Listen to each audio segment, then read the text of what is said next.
আজকে পার্লামেন্টে গিয়েছিলেন এবং সেখানে হরিগুরুচাঁদের নামটাকে উচ্চারণ করতে দেওয়া হয়নি এমন অভিযোগ করছেন তিনি। এই নিয়ে আজকে বিশ্ব জিজ্ঞাসু প্রেস মিট করেছেন এবং এই অভিযোগ করেছেন মতো ভক্তরা, তারাও বলছেন যে আগামী দিনে আন্দোলনের নাম কি বলবেন?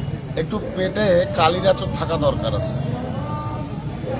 পার্লামেন্টে যেতে গেলে একটু পেটে কালিরাচর দরকার, সেটা তো নেই। কারণ দেশের সংবিধান অনুসারে শপথ হয়, আর যিনি শপথ নেন তিনিও সংবিধান মতেই নেন, তিনিও সংবিধানের বাইরে নয়। হরিগুরুচাঁদ ঠাকুরে আমি যখন শপথ নিয়েছিলাম তখন জয় হরিচাঁদ জয় গুরুচাঁদ বলার পরে আমি ঈশ্বরের নামে শপথ করে বলছি এটা বলা হতো। আদারওয়াইজ আমি ঈশ্বরের নামে শপথ করে বলছি, লাস্টে গিয়ে জয় হরিচাঁদ জয় গুরুচাঁদ বলতে বলতো। কারণ ঈশ্বরের নামে শপথ নেওয়া ওটা সংবিধানের মতে।